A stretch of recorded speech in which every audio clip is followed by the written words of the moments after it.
After I sculpted the jelly face of the woodland gnome and then spent hours covering in doll skin, it was time to cover the rest of the body. Of course, the process is much different, this time taking advantage of the firm sculpting and ease of covering the whole piece as if it was socks going over a foot. But do not be fooled, there was still a lot of hand sewing to be done. If you're new here, we're building a woodland gnome based on one of my husband's stories, using wool batting, wire armature, needle felting, also called dry felting, and dollskin fabric. It has been a slow growth to document this here, when in reality this was a year-long process that I shared as monthly tutorials with my Patreon members back in 2020. I've now edited the whole journey here to be shared with you, so welcome to Chapter 4, where we now cover the entire body in the same dollskin fabric. Covering the face first helped a lot to devise the practice of draping the fabric and figuring out how to use pins to my advantage. For covering the arms, I knew I had to try a different technique that I had been using with my mannequin-style dolls, in which I traced the body part to create a single seam at the center back. This is how I chose to cover both the legs and arms of my little woodland gnome. If you've downloaded the blueprint, you will see there's no actual pattern to sew in the sewing machine. This is because you will trace the felted body parts and sew the outline, or in the case of the torso, drape the fabric over it and sew it all by hand. The first part, the easiest in my mind, was to cover the legs. By placing the leg over a folded piece of fabric, I was able to trace the contour and mirror its shape to give me a single seam and allow enough space to cover the leg without too many wrinkles. And that you can see that you're right at the fold, okay? The trick, though, is to keep your pencil or marker straight. Do not add extra space in the seam, while also moving the body part over the fold, where you need to shape the seam a different way to allow for wider areas in the design of your doll body parts. I hope I'm illustrating this well enough for you.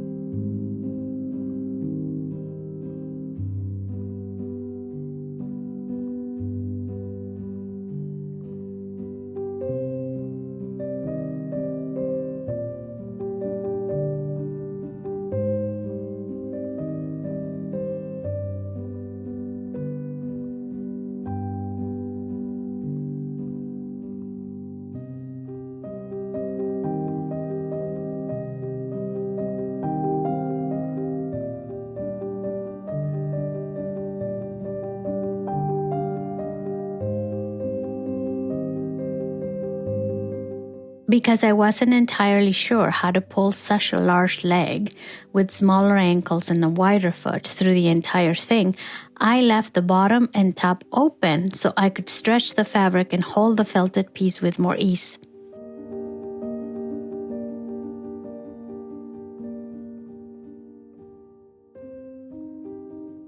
Then I pinned the piece and sewed the seam in my sewing machine using straight stitch and 2 different rows of stitching, about 1/8 of an inch apart.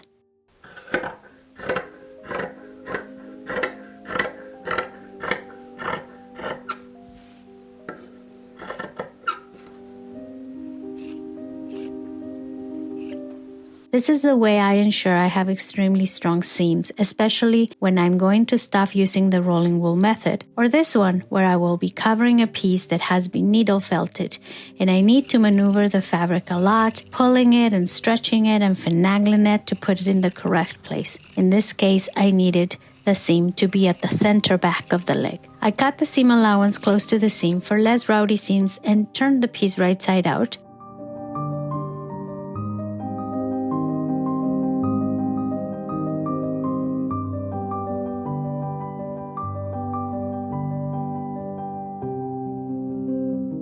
Then I start playing with it to cover the felted body part.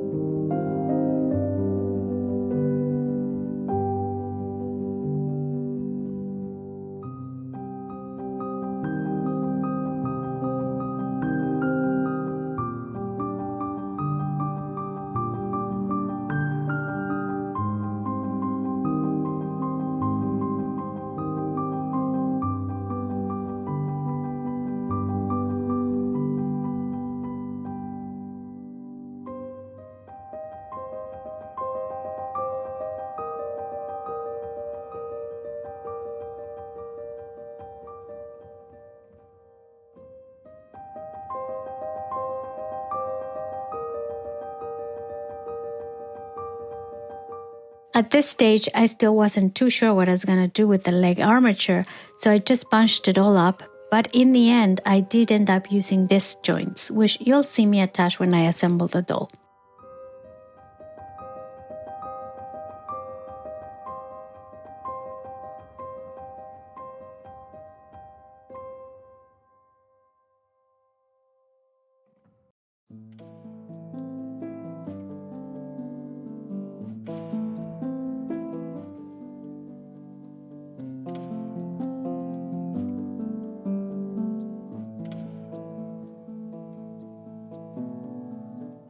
Covering the arms. Now, the arms don't have a single seam, but a perimeter seam. At least that's what I call it. I traced the body part all around, this time leaving more space, as having a seam on both sides of the arm reduces the stretch in the fabric quite dramatically.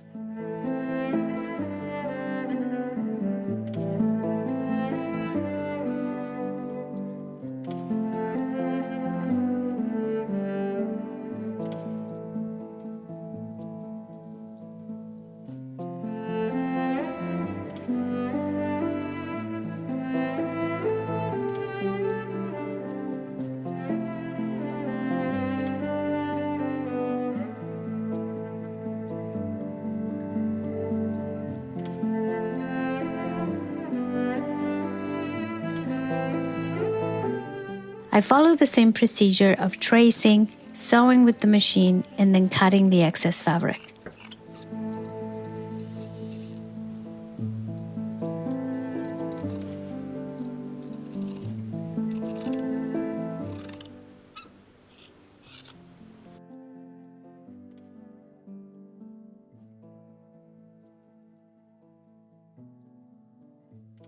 I turned it right side out and I cover the arm and hand with a single piece with the bottom edge closed, which proves slightly harder to do than having the open toe for the legs.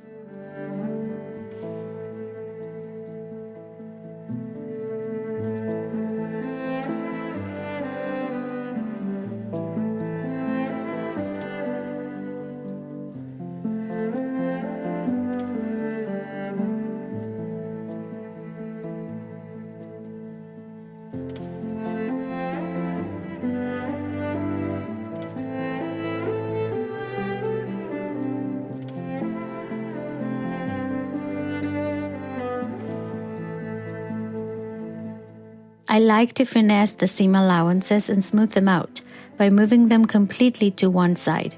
For this, I use a strong needle or a long metal kneading needle, whatever gets the job done to eliminate bumps from the seam allowance along the seam.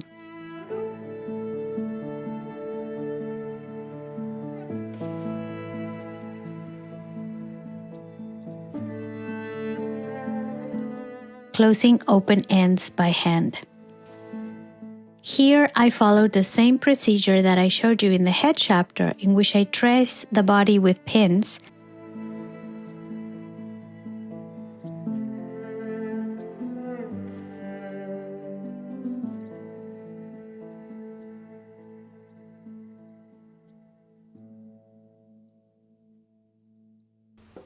cut excess fabric and sew it shut.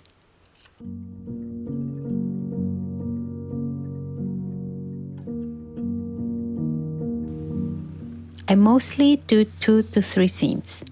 Sometimes I use whip stitch to close certain areas, but most often I use ladder stitch. Whatever stitch gets me the best result in specific parts of the body is the one I go for. As long as there are at least 2 seams done neatly by hand, I don't worry about the stitches coming undone. If you want to follow along and create your own woodland gnome, I have made a blueprint with all the supplies I used and the schematic of the gnome and armature, so you too can make one yourself. Head to the video description where you will find a link to download Sculpting a Woodland Gnome Companion Guide for free.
So following the same principle, you will pin all this and close the legs.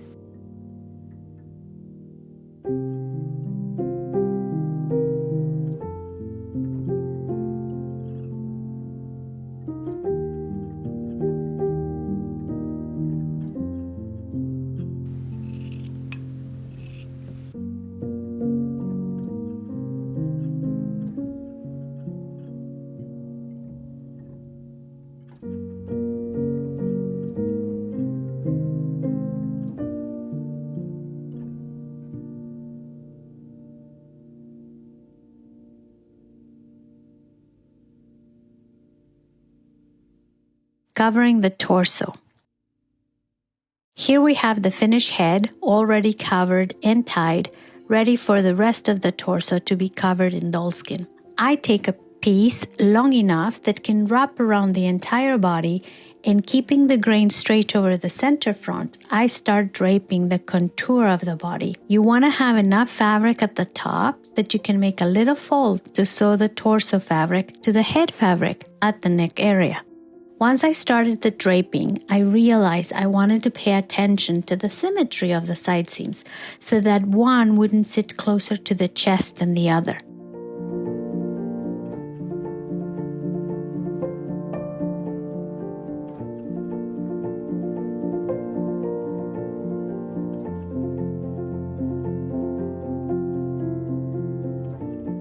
Pins are really helpful to visualize the placement of your seam, and having enough fabric to reach the area where you want the seam to sit is paramount for a good look.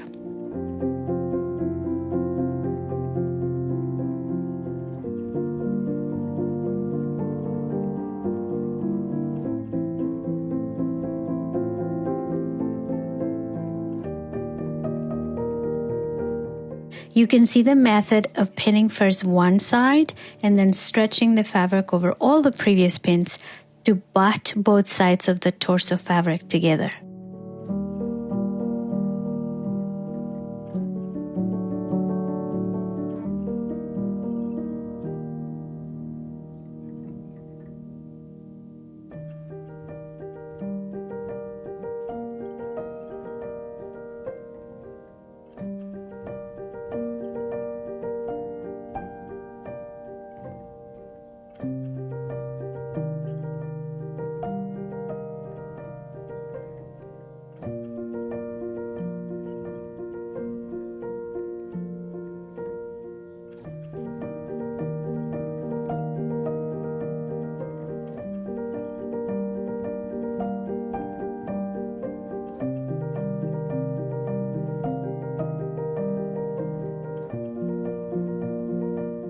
If you end up with little bits that are creating darts or deep folds in the fabric, just remove the pins, restretch that area until you end up with a tighter and more neatly stretched fabric.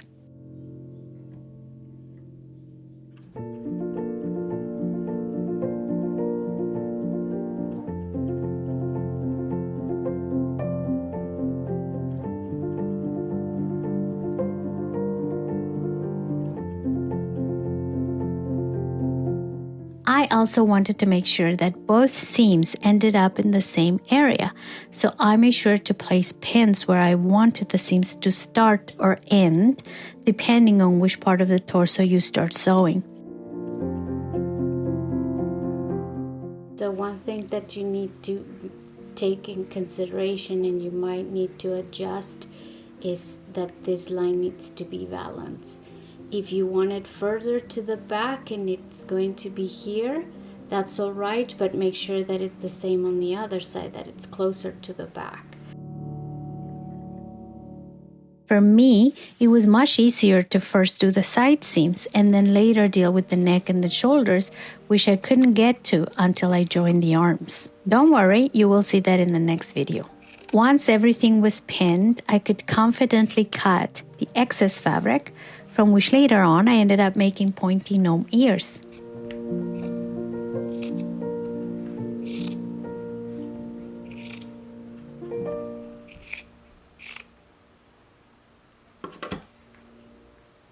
see this one was a little bit folded, so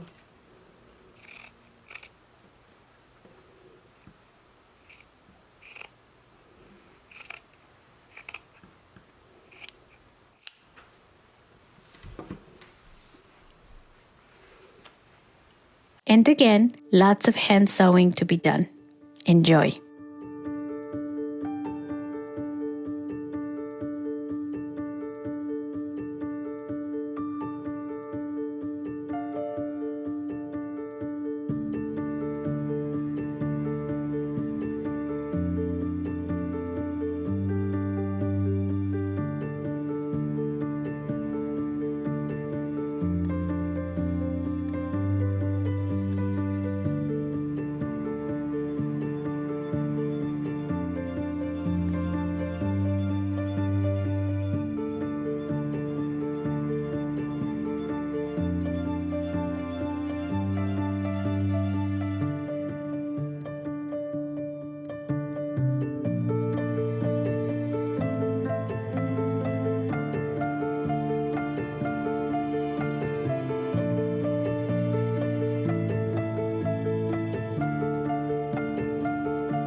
If you have questions about this art doll creation, please don't hesitate to write them in the comments.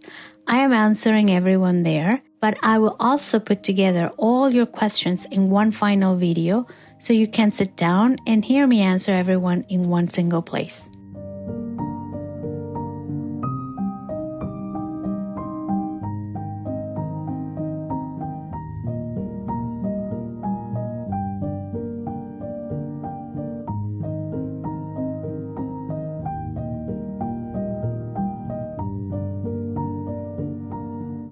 Thank you for following along as I create this jolly woodland gnome, guardian of the boreal forest. I hope you're tuning in for next week's episode.